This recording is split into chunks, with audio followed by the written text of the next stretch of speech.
Welcome student YouTube channel English lovers. हम आज शुरू करने जा रहे हैं सीबीएसई बोर्ड 10th क्लास के फर्स्ट फ्लाइट इंग्लिश की बुक की पहली पोयम डस्ट ऑफ स्नो, जिसके पोइट है Robert Frost. Students, CBSE board के एग्ज़ाम आने वाले हैं और आपके पास बहुत ही कम दिन बचे हैं, तो हम उन्हीं कम दिनों में एक अच्छी तैयारी करने वाले हैं, सिर्फ इम्पोर्टेंट क्योंकि अब डीप में जाने की ज़रूरत नहीं है, मेन पॉइंट्स पढ़ने की ज़रूरत है, जिससे कि आप इंग्लिश में अच्छा स्कोर कर पाए। तो मैं पहले आपका पोइट्री का जो सेक्शन है उसे कंप्लीट करूँगी, उसके बाद आपको लिटरेचर के सभी चैप्टर्स की समरी बता दूँगी और इम्पोर्टेंट क्वेश्चंस भी। एंड डैम श्योर 100% जो क्वेश्चंस मैं बताऊँगी सीबीएसई के एग्ज़ाम में आपके वही क्वेश्चन आएंगे। तो आज हम शुरू करेंगे dust of snow. Robert Frost एक छोटी सी पोयम है और एक बहुत ही ज़्यादा महत्वपूर्ण पोयम है, इम्पोर्टेंट पोयम है ये। तो इसकी समरी आज शुरू करने वाले हैं हम। डस्ट ऑफ स्नो, धूल के कुछ कण।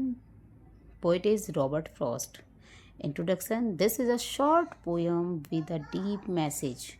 It shows how small moment can change our mood and life. एक छोटी कविता है जो हमें एक बहुत ही गहरा मैसेज देकर जाती है। यह हमें दिखाती है कि कैसे छोटे छोटे मोमेंट हमारे जीवन को बदल देते हैं। अगर पोइट की बात करें तो रॉबर्ट फ्रॉस्ट एक अमेरिकन पोइट है और उनकी जो जितने भी पोएम्स है वो बहुत ज़्यादा सिंपल है लेकिन मीनिंगफुल है। वो हमेशा नेचर के बारे में और ह्यूमन फीलिंग्स के बारे में लिखते हैं। अगर सेंट्रल आइडिया की बात करें, पोएम के सेंट्रल आइडिया की अगर हम बात करते हैं तो वो है थीम ऑफ द पोएम। ध्यान से देखना, central idea, power of small natural incidents. Nature can heal sadness, small moment can save a bad day. कहते हैं कि जो पावर है एक नेचुरल, एक प्राकृतिक घटना अगर आपके जीवन में कोई घट जाती है तो ये उसकी पावर होती है। कहते हैं ना, प्रकृति है ना, प्रकृति जो है वो हील करती है। आपने नोटिस किया होगा कि कभी जब हम परेशान होते हैं तो हम बाहर जाकर घूमने लगते हैं या फिर हम कभी कभी छत पर जाकर बैठ जाते हैं और जो हमारे जो बैड मोमेंट होते हैं तो हम उनको भूल जाते हैं आसपास की हवा को देखिए कर, फूलों को देखकर, या आप कभी कभी देखते हैं कि पक्षियों की चहचहाहट से हम अपने जो दुख भरे पल हैं उन्हें भूल जाते हैं। तो इसीलिए कहते हैं कि नेचर जो है वो हील करता है। Small moment can save a bad day. एक छोटा सा मोमेंट एक पूरे दिन को बचा लेता है जो कि एक बुरा दिन होने वाला था। The poet sad mood change because of a simple incident. कवि का जो सैड मूड था वो एकदम से चेंज हो जाता है because of a simple incident. बात करते हैं इसकी समरी की। इजी एक्सप्लेनेशन मैंने आपको लिखी है बहुत ही ईजी भाषा में, अपने शब्दों में, आपको बिल्कुल भी इसमें कोई परेशानी नहीं होगी। One day the poet was sitting under a tree. He was in a sad and negative mood. Suddenly a crow sitting on a hemlock tree shook off dust of snow. The snow fell on the poet. The small incident changed his mood completely. He felt happy and realized that his day was not wasted. Nature helped him emotionally. एक दिन क्या होता है कि जो कवि है वो एक पेड़ के नीचे बैठा है, एक ट्री के नीचे बैठा हुआ है और बहुत ज़्यादा दुखी है और उसके बार बार माइंड में नेगेटिव थॉट्स जो है वो आ रहे हैं। अचानक एक क्रो हेमलॉक ट्री के ऊपर आकर बैठता है। हेमलॉक ट्री बेटा एक पॉइजनस ट्री होता है एंड और वो बर्फ़ पड़ रही है वहाँ पर, ऑब्वियस सी बात है।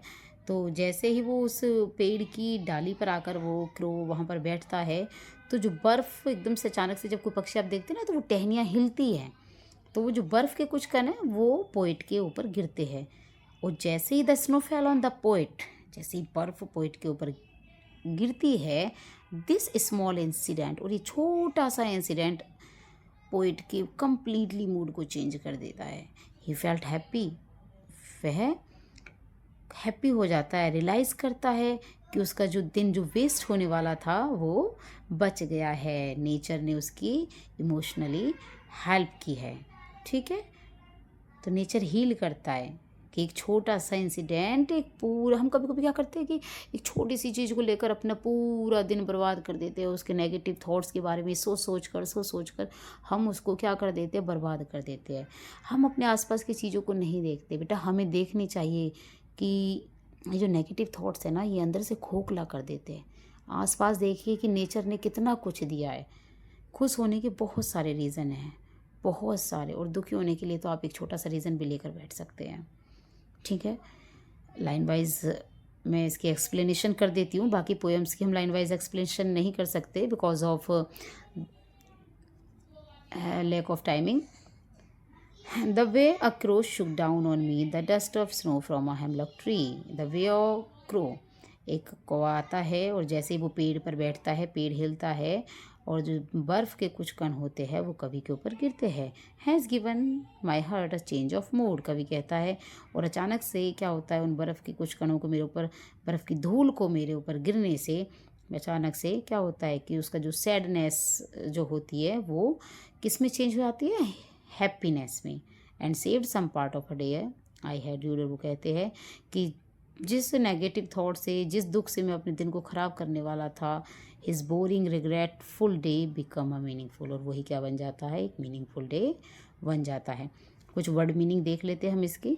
Dust of snow, tiny snow particles, hemlock एक पॉइजनस ट्री है, क्रो आपको पता ही है, अब ब्लैक बर्ड है, और क्रो जो है यहाँ पर सिंबल ऑफ नेगेटिविटी है। तो आप देखेंगे कि ये एक सिंबॉलिक पोयम है। Rude felt sad about, symbolism जो है यहाँ पर एक बहुत ही इम्पोर्टेंट है, इससे क्वेश्चन भी पूछा जा सकता है सिंबोलिज्म से रिलेटेड आपके एग्ज़ाम में।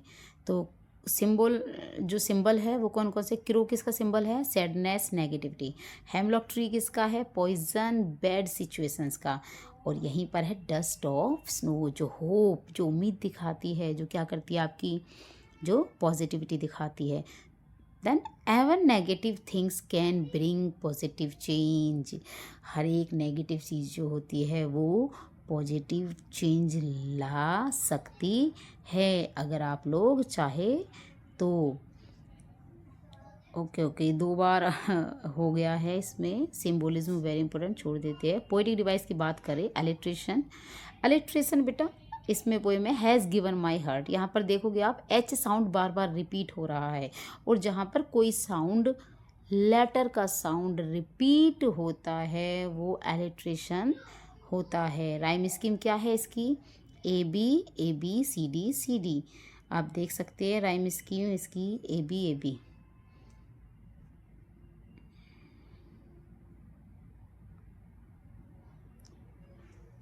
एक सेकंड बेटा, आप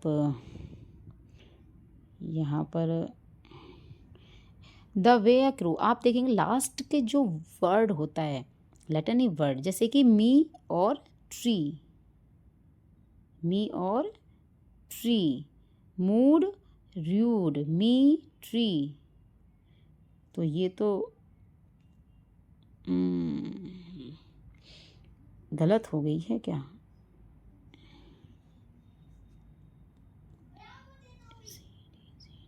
एक सेकेंड बेटा,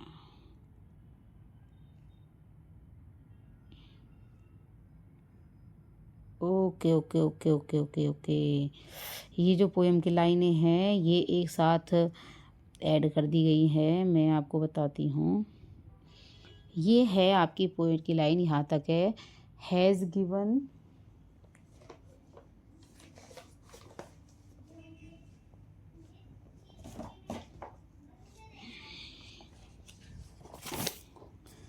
वेट कीजिए बेटा, क्रो पहला जो है आपका, द वे अ क्रो, तो आप क्रो को देखेंगे, ये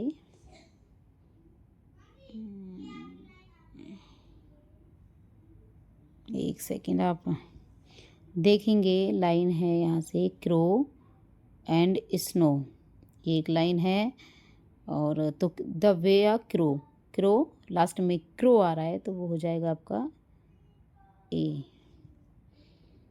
और एक सेकेंड बेटा, थोड़ा सा और Radha Vallabh Shri Harivallabh.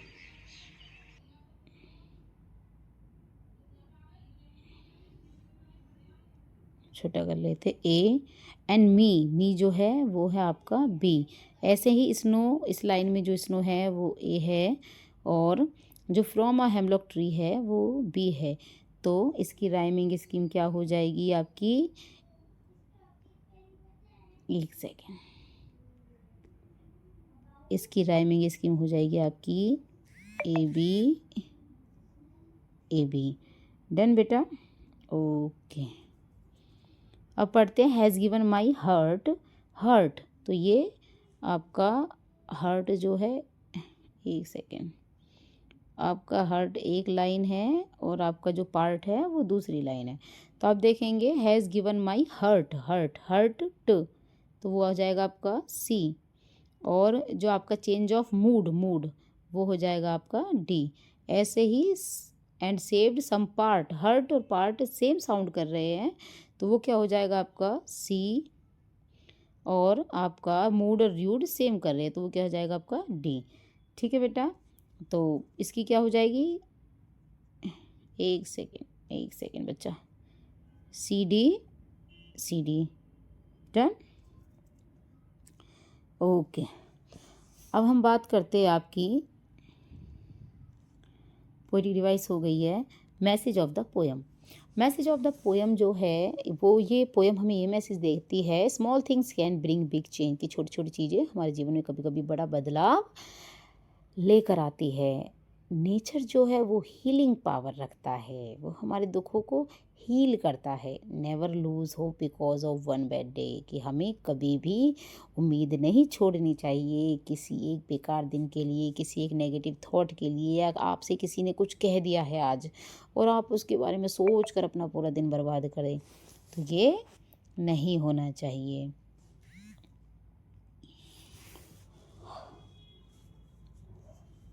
Never important board questions जो है, जो मोस्ट ऑफ द टाइम पूछे जाते हैं, प्रोबेबिलिटी इनकी ज़्यादा है, कि what is the theme of the poem of dust of snow, मैं भी पढ़ा चुकी हूँ आपको। सेकंड क्वेश्चन है how does the dust of snow change the poet mood. ये भी आपने देखा है कि किस तरीके से पोएट के मूड को डस्ट ऑफ स्नो चेंज करती है। Why does the poet choose a crow and hemlock tree, poet ने कोएक और हेमलॉक ट्री को ही अपनी कविता के लिए क्यों चुना। What message does the poem gives us, ये पोएम हमें क्या मैसेज देती है। Explain the symbolism used in the poem. बेटा इन सभी के क्वेश्चंस के जो मैंने अभी दिए हुए हैं, ये सभी क्वेश्चंस के आंसर आपको इसी पीडीएफ में मिल जाएंगे, आप देख सकते हैं यहाँ पर, तो ये इसी पीडीएफ में आपको मिल जाएंगे। ठीक है, तो thank you so much. Session को लाइक करें, शेयर करें और चैनल को सब्सक्राइब करें। Thank you.